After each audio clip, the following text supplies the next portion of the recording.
UE 2.11S1, pharmacologie et thérapeutique, pharmacologie des anti-inflammatoires non stéroïdiens et des corticoïdes.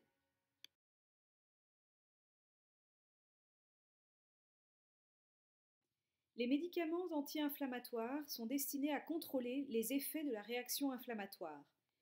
Ils ne traitent que les symptômes et pas la cause de la réaction inflammatoire. Ce sont donc des médicaments symptomatiques. Il existe deux grandes catégories de médicaments anti-inflammatoires. Les anti-inflammatoires non stéroïdiens, ou AINS, les anti-inflammatoires stéroïdiens, qui sont couramment appelés corticoïdes.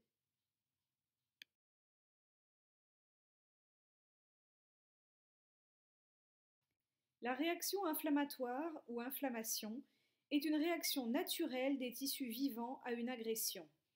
L'inflammation est un processus habituellement bénéfique dont le but est d'éliminer l'agent pathogène et de réparer les tissus lésés.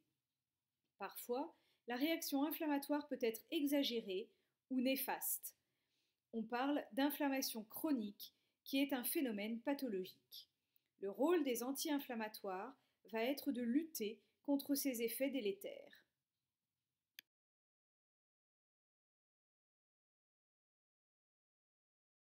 La réaction inflammatoire se manifeste par différents signes locaux: rougeur, douleur, sensation de chaleur et œdème, c'est-à-dire un gonflement. D'un point de vue biologique, la réaction inflammatoire fait intervenir un grand nombre de médiateurs présents dans le sang et les tissus, comme les prostaglandines ou des cytokines.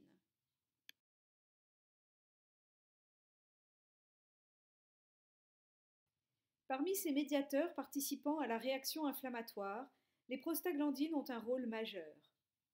Au cours d'une réaction inflammatoire, la synthèse des prostaglandines est stimulée et se fait en deux étapes. Tout d'abord, les phospholipides des membranes cellulaires sont hydrolysés par une enzyme, la phospholipase A2, en acide arachidonique. Puis, l'acide arachidonique est métabolisé en prostaglandine inflammatoire par une autre famille d'enzymes, les cyclooxygénases. Ces prostaglandines inflammatoires ont une action purement locale et sont responsables de la douleur, de l'inflammation et de la fièvre. Cependant, les prostaglandines n'interviennent pas seulement dans la réaction inflammatoire, mais elles ont également de nombreux rôles physiologiques. En effet, en plus de leur synthèse localement dans les tissus inflammés, les prostaglandines sont très largement synthétisées dans tout l'organisme et sont donc impliquées dans de nombreux processus physiologiques. Par exemple, les prostaglandines agissent sur les bronches pour provoquer une bronchodilatation et provoquent une contraction de l'utérus. Elles jouent aussi un rôle sur le rein en améliorant le débit sanguin rénal. Elles sont aussi importantes au niveau de l'estomac car elles sont responsables d'une inhibition des sécrétions acides et d'une augmentation de la sécrétion de mucus protecteur. Enfin, elles ont un effet pro-agrégant plaquettaire.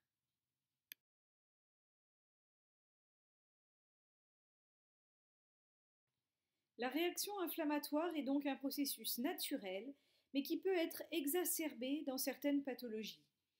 Les médiateurs principaux de cette réaction sont les prostaglandines, qui sont synthétisées au site de l'inflammation et qui sont responsables de la douleur, de l'inflammation et de la fièvre. Les médicaments anti-inflammatoires ont pour but de lutter contre la réaction inflammatoire quand elle est délétère. Voyons maintenant les caractéristiques des médicaments anti-inflammatoires, en commençant par les AINS.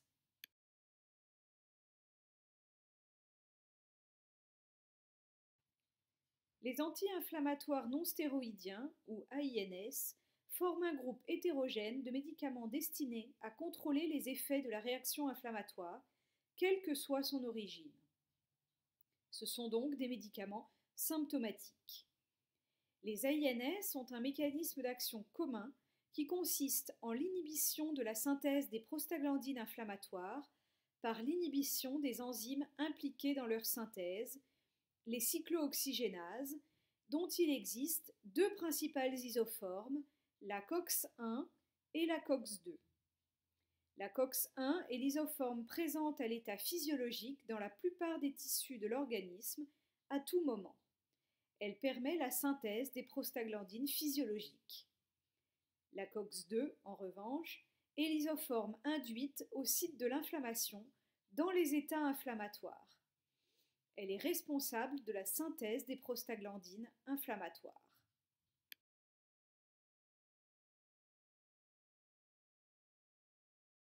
Cette différence d'expression des deux COX a conduit au développement de deux groupes d'AINS en fonction de l'isoforme de la COX qui est inhibée. Les AINS de première génération inhibent aussi bien la COX-1 que la COX-2. Ils sont très nombreux et on les classe en fonction de leur formule chimique. On trouve dans cette catégorie des oxycames, des indolés, des pyrazolés par exemple. Les AINS de deuxième génération, qui sont aussi appelés coxib, inhibent sélectivement la COX-2. On trouve dans cette catégorie le celecoxib ou l'étoricoxib par exemple.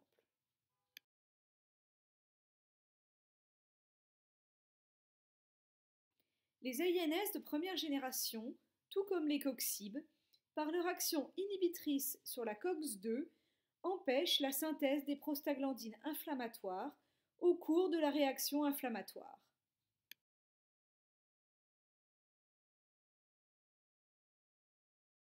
L'inhibition de synthèse des prostaglandines inflammatoires par les AINS donnera donc l'effet miroir de celui des prostaglandines. Les prostaglandines inflammatoires sont responsables de la douleur, de l'inflammation et de la fièvre. Les AINS possèdent donc des propriétés antalgiques, anti-inflammatoires et antipyrétiques. À noter que l'activité anti-inflammatoire des AINS se manifeste à doses plus élevées que l'activité antalgique et antipyrétique.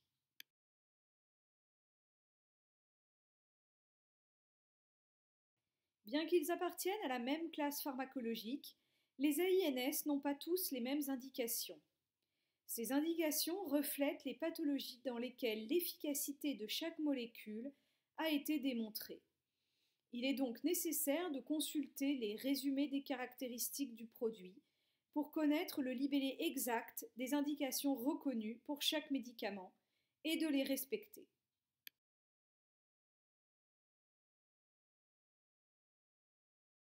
À titre d'exemple, voici quelques indications du diclofénac. Traitement au long cours des rhumatismes inflammatoires chroniques, comme la polyarthrite rhumatoïde, traitement au long cours de certaines arthroses douloureuses et invalidantes, traitement de courte durée de certaines arthrites, arthroses, tendinites ou lombalgies. Certains AINS sont très utilisés comme antalgiques, par exemple l'ibuprofène, qui est utilisé dans le traitement de courte durée de la fièvre ou dans le traitement de courte durée de douleurs telles que les maux de tête, les états grippaux, les douleurs dentaires, les courbatures ou les règles douloureuses. Du fait de leur action sur les prostaglandines physiologiques, tous les AINS exposent aux mêmes effets indésirables. La survenue des effets indésirables dépend avant tout de la dose et de la durée d'utilisation, ainsi que des médicaments associés.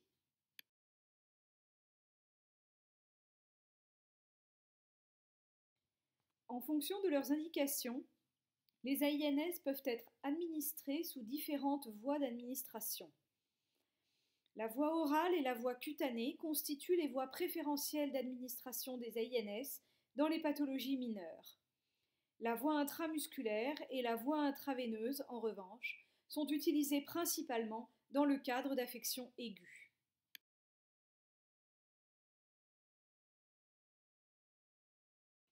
Les prostaglandines physiologiques ont un rôle bénéfique sur l'estomac puisqu'elles inhibent les sécrétions acides et qu'elles augmentent la sécrétion de mucus protecteur. Les AINS vont donc entraîner des effets indésirables digestifs. Il peut s'agir de nausées ou de douleurs abdominales. Fréquentes et rapidement résolutives à l'arrêt du traitement, elles sont en général sans gravité particulière. On peut également observer des complications digestives graves, telles que des ulcères gastro-duodénaux, des hémorragies digestives, voire des perforations intestinales. Devant de telles manifestations cliniques, la règle est autant que possible d'arrêter la prise d'AINS.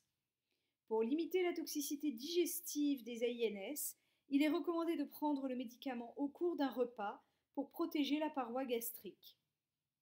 Des médicaments comme les inhibiteurs de la pompe à protons ou IPP, par exemple l'anzoprazole, l'esoméprazole, le pantoprazole ou l'oméprazole, peuvent être prescrits pour diminuer la toxicité digestive ou gérer les ulcères si la poursuite de l'AINS est absolument indispensable.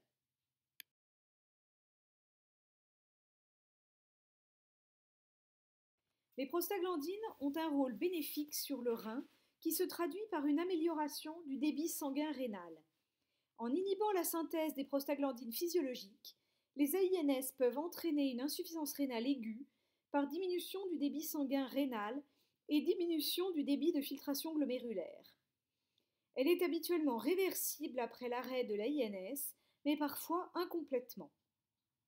Les AINS sont déconseillés chez les sujets à risque d'insuffisance rénale fonctionnelle, c'est-à-dire les sujets ayant une altération de la fonction rénale, les sujets âgés ou les sujets hypovolémiques, sauf cas exceptionnels qui nécessitent alors une surveillance biologique de la fonction rénale.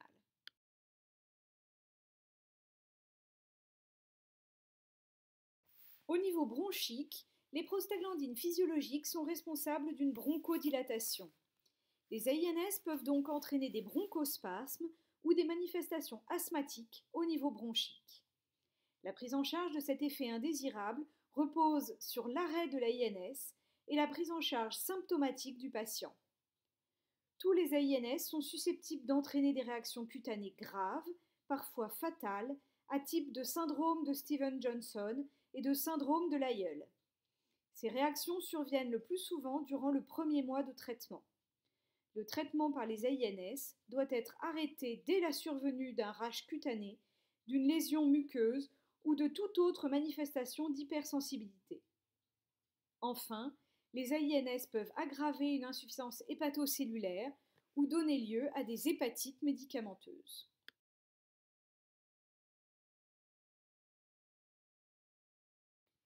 Les coxibes, quant à eux, peuvent favoriser une augmentation du risque cardiovasculaire par rapport aux AINS de première génération, particulièrement chez les patients ayant des antécédents récents, comme un infarctus du myocarde ou un accident vasculaire cérébral. Tout symptôme évocateur de l'aggravation ou de l'apparition d'une pathologie cardiovasculaire sous AINS impose l'arrêt du traitement.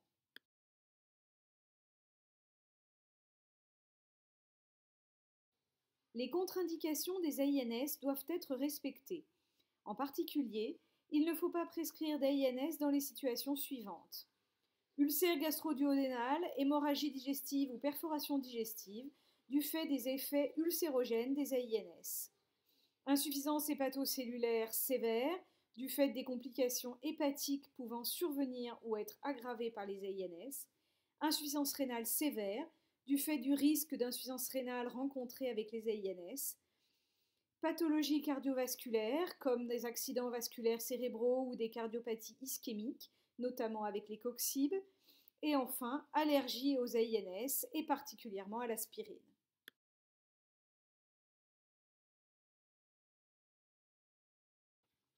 Tous les AINS sont également contre-indiqués pendant la grossesse.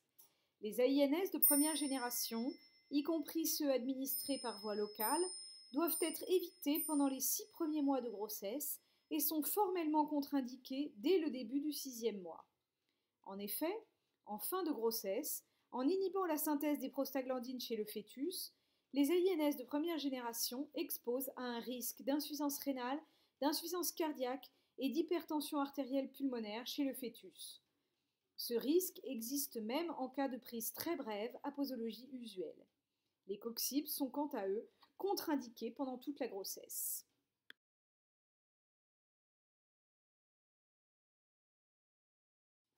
Les AINS ne doivent jamais être associés entre eux car il y a un risque accru d'ulcères et d'hémorragie digestive par addition des effets indésirables. Il faut éviter de prescrire des AINS avec des corticoïdes car il y a un risque accru d'ulcères et d'hémorragie digestive par addition des effets indésirables. Les AINS ne doivent pas être administrés en même temps que des anticoagulants oraux ou des antiagrégants plaquettaires, car cela pourrait favoriser la survenue d'hémorragie digestive. Enfin, il faut éviter d'associer des AINS avec des antihypertenseurs, comme des inhibiteurs de l'enzyme de conversion, des antagonistes des récepteurs de l'angiotensine 2, car cela peut générer un risque d'insuffisance rénale aiguë, particulièrement chez les patients à risque.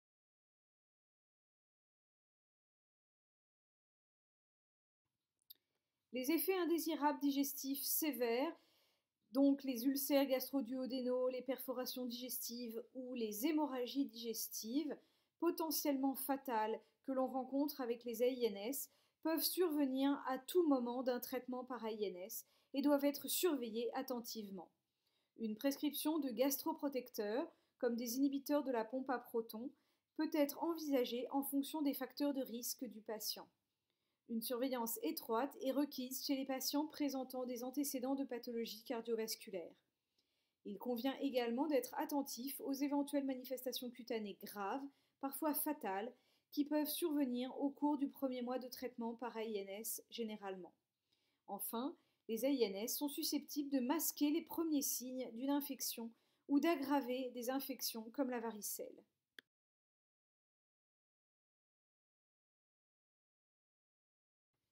Comme tous les médicaments, les AINS exposent donc à des effets indésirables qui peuvent être graves, en particulier gastro-intestinaux, cardiovasculaires et rénaux.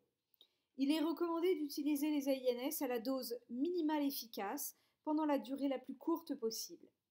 Attention, certains AINS sont disponibles sans ordonnance, comme l'ibuprofène par exemple, et sont donc des médicaments d'automédication, pouvant faire l'objet de mauvais usages de la part des patients. Par exemple, prise de plusieurs AINS simultanément, doublement des doses, ou prise d'AINS au long cours.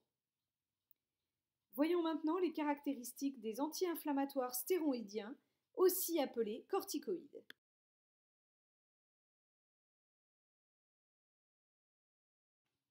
Les anti-inflammatoires stéroïdiens ou corticoïdes sont des dérivés synthétiques des hormones stéroïdiennes naturelles synthétisées par la glande surrénale.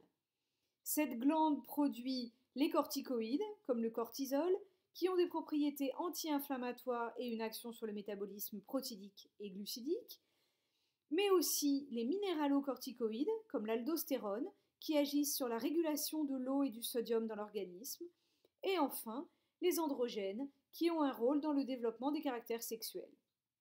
En général, quand on parle de corticoïdes, il s'agit des glucocorticoïdes, qu'ils soient naturels ou de synthèse.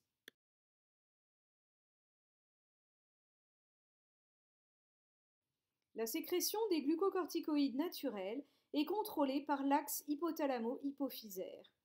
L'hypothalamus synthétise la CRF, appelée également corticolibérine, qui stimule la libération d'ACTH, appelée aussi corticotrophine, par l'hypophyse. L'ACTH stimule la libération de glucocorticoïdes par la glande surrénale. Les glucocorticoïdes exercent un rétrocontrôle négatif sur la libération d'ACTH et de CRF.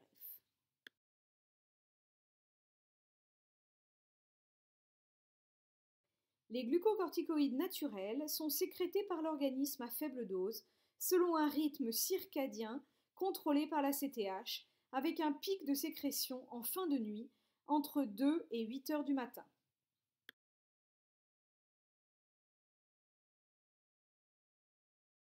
Les glucocorticoïdes utilisés en thérapeutique sont des dérivés synthétiques des hormones stéroïdiennes naturelles. Ils se distinguent des hormones naturelles par un pouvoir anti-inflammatoire plus marqué et des effets minéralocorticoïdes plus faibles. Tous les corticoïdes n'ont pas la même activité anti-inflammatoire.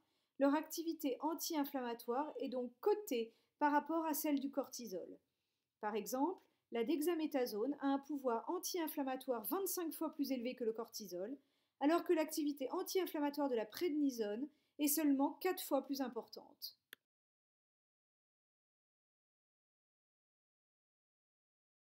Le mécanisme d'action des corticoïdes passe par une diminution de la synthèse de la phospholipase A2. Les corticoïdes vont donc inhiber la production des prostaglandines inflammatoires au site de l'inflammation, une enzyme plus haut dans la cascade que les AINS.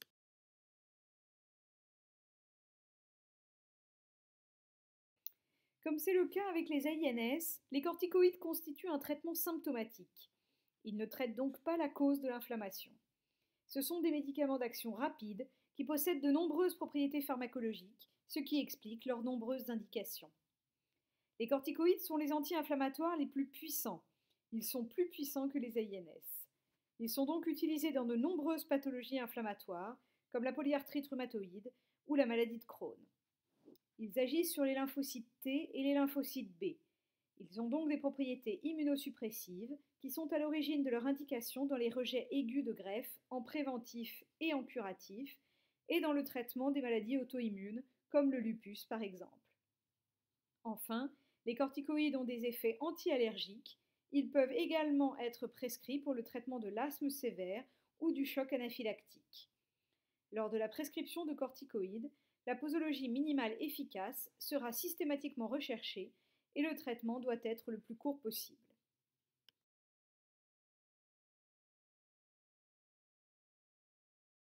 Les corticoïdes sont fréquemment utilisés par voie orale, mais peuvent également être prescrits pour une administration intraveineuse ou intramusculaire.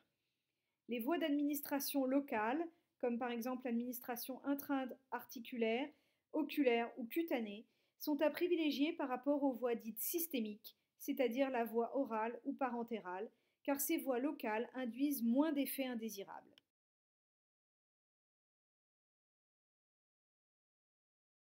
Lors d'un traitement par corticoïdes, il convient d'expliquer au patient de prendre son médicament le matin pour deux raisons.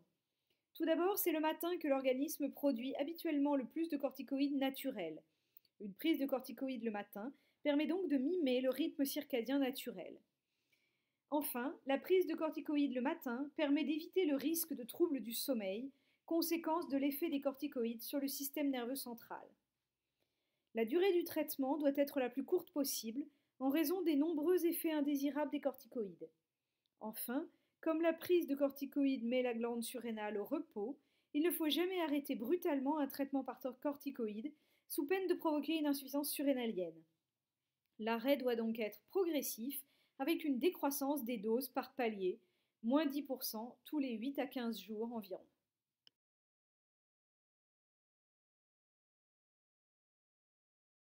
L'utilisation des corticoïdes est à mettre en balance avec la fréquence et la gravité de leurs effets indésirables.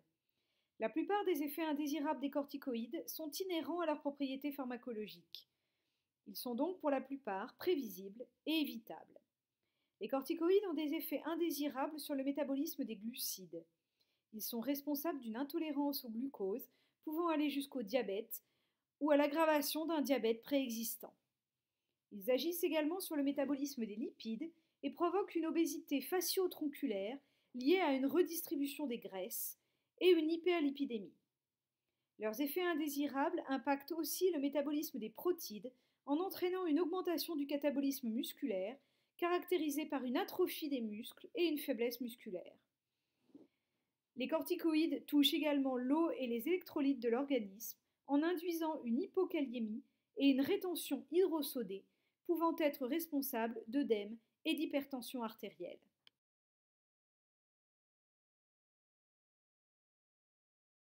Les corticoïdes provoquent des effets indésirables cutanés, parmi lesquels une atrophie cutanée, c'est-à-dire une peau fine, qui entraîne une fragilité de la peau et des capillaires, et donc une plus grande susceptibilité aux ecchymoses et un retard à la cicatrisation.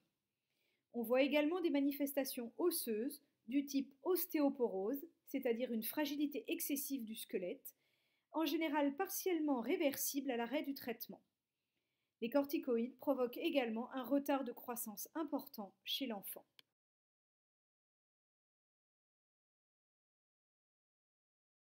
Les corticoïdes sont connus pour leurs effets neuropsychiques.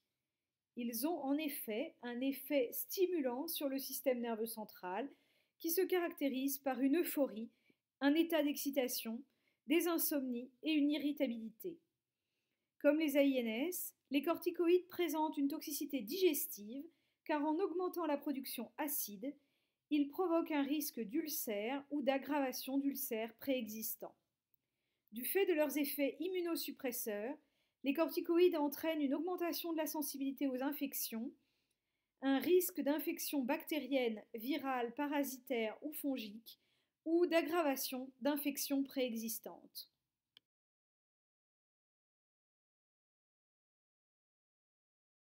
Cette diapositive est un récapitulatif des principaux effets indésirables des corticoïdes.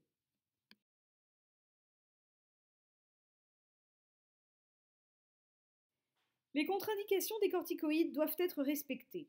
En particulier, il ne faut pas prescrire de corticoïdes dans les situations suivantes sans une évaluation soigneuse du rapport bénéfice-risque. Les corticoïdes doivent être évités en cas d'infection patente, en particulier herpès, varicelle ou anguillulose, du fait du risque d'aggravation de l'infection sous corticoïdes. Il faut éviter de prescrire des corticoïdes en cas d'ulcère gastro-duodénal du fait des effets ulcérogènes des corticoïdes. En cas d'hypertension artérielle, les corticoïdes doivent être évités car ils peuvent aggraver la pathologie de par leurs effets sur la rétention hydrosodée. Si le patient est atteint de diabète, la prescription de corticoïdes doit être évitée car les corticoïdes peuvent aggraver un diabète préexistant du fait de leurs effets sur le métabolisme des glucides. Il faut éviter d'administrer des corticoïdes en cas de troubles psychiques du fait des effets des corticoïdes sur le système nerveux central. Dans ces situations, et si le traitement par corticoïdes est justifié, on traitera la maladie associée, par exemple en renforçant le traitement antidiabétique ou antihypertenseur.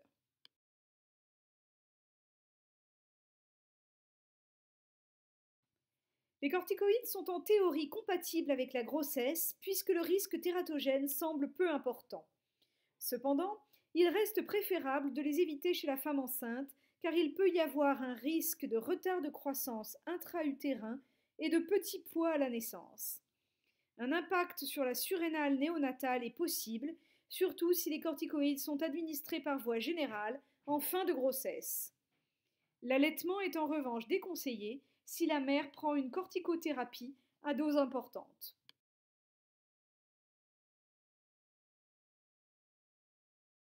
Les corticoïdes ne doivent pas être associés aux médicaments suivants.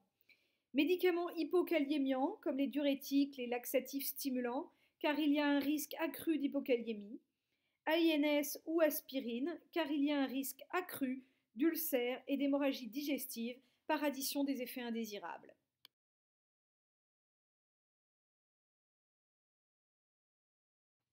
Au cours d'un traitement par corticoïdes, une surveillance attentive des infections est requise, en sachant que celles-ci ne doivent pas faire interrompre la corticothérapie, mais lui faire adjoindre un traitement anti-infectieux adapté.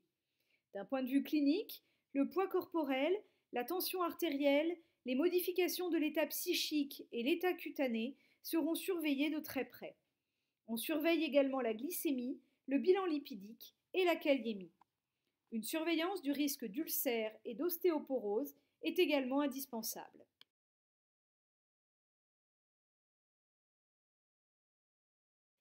En cas de corticothérapie prolongée, un régime diététique peut être associé au traitement. Il doit être pauvre en glucides et en lipides et riche en protides pour compenser le catabolisme protidique important généré par les corticoïdes.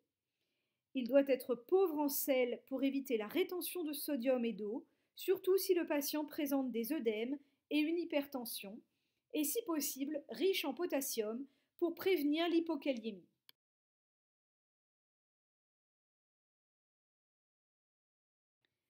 Une prescription de médicaments préventifs peut être associée au traitement par corticoïdes. Par exemple, des sels de potassium pour remédier à l'hypokaliémie provoquée par les corticoïdes. Ou alors des anti-infectieux pour lutter contre les incidents infectieux. On peut également proposer une prescription d'antiacides pour neutraliser l'acidité gastrique, ou encore du calcium et de la vitamine D pour la prévention de l'ostéoporose en cas de traitement prolongé par des corticoïdes.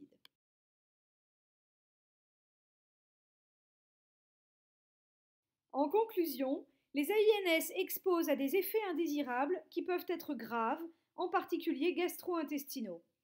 Attention, certains AINS sont disponibles sans ordonnance et sont donc des médicaments d'automédication pouvant faire l'objet de mauvais usages de la part des patients. Les corticoïdes, quant à eux, sont des dérivés synthétiques des hormones naturelles dont ils se distinguent par des propriétés anti-inflammatoires plus marquées. Ces médicaments possèdent des propriétés anti-inflammatoires, immunosuppressives et anti-allergiques. Leurs effets indésirables sont principalement des complications métaboliques, osseuses et infectieuses. Les corticoïdes doivent être utilisés pour des traitements les plus courts possibles. En cas d'utilisation prolongée, des mesures d'accompagnement comme un régime et des médicaments préventifs doivent être associés.